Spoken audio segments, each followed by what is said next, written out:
श्री सदन कसाई जी जगन्नाथ जी की यात्रा को जा रहे थे। बहुत ही महान पुरुष, पर वो कसाई कुल में जन्म हुआ था। इनका स्वरूप था ये पशुओं का मांस ला के बेचते और धर्म पूर्वक चलते हो, भगवान का नाम जप करते, बड़े महान भक्त थे। देखो इनके धर्म की परीक्षा हुई। ये जगन्नाथपुरी जा रहे थे दर्शन करने, तो रास्ते में भिक्षावृत्ति से तो एक घर में आवाज लगाई भिक्षाम दे, तो एक नववधू निकली। और ये ब्रह्मचर्य का एक तेज होता है, भागवतिक भजन करने वालों में एक प्रकाश होता है जो सबको प्यारा लगता है। उस नववधू ने जे भी देखा वो लुट गई। उसने कहा यहीं पा लीजिए। वो बैठ गए, संध्या का समय था, प्रसाद तो आए, भगवान की इच्छा, संतों में तो रहता ना भगवान की इच्छा जैसी। उस स्त्री ने हाथ जोड़ा और कहा महाराज जी अगर रात्रि यहीं शयन कर लो और सुबह आप, तो बड़ी श्रद्धा देखी तो ठीक है। अब रात्रि में जब शयन की स्थिति में, तब वो आकर अपनी काम वेदना प्रकट की, तो उनका देवी आपके पति हैं, आप ऐसी चेष्टा करते हैं।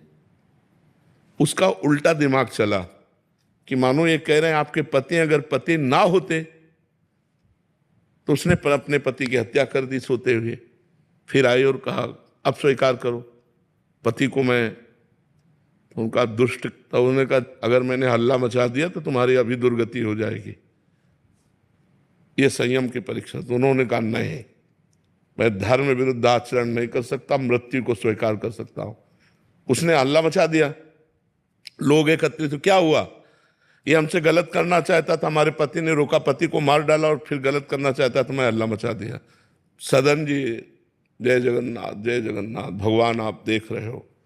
लोगों ने मारा पीटा, बंदी बना लिया, राजा के पास ले गए, दोनों हाथ कटवा दिए यहां से। और देखा कि भक्त है तो दोनों हाथ कटवाकर फांसी तो नहीं दी पर छोड़ दिया। एक भी अपराध नहीं है इसमें। लेकिन पूर्व में जिस कर्म से कसाई बने आके, तो कोई ना कोई पाप कर्म रहा ना, तो वही हाथ कटवा ले गए। पाप यहां बिल्कुल नहीं है, पाप पूर्व का है। और यहां संयम की परीक्षा में पास हुए, लेकिन पूर्व का पाप कर्म उनके हाथ कटवा दिए। जय जगन्नाथ जय जगन्नाथ। जगन्नाथ जी पहुंचे, कहा प्रभु अब तो हाथ भी नहीं जोड़ सकते क्योंकि यही ले काट डाले गए। तो ऐसे करके जे भी किया सो नवीन हाथ आ गए, भक्तमाल ग्रंथ में लिखा हुआ है।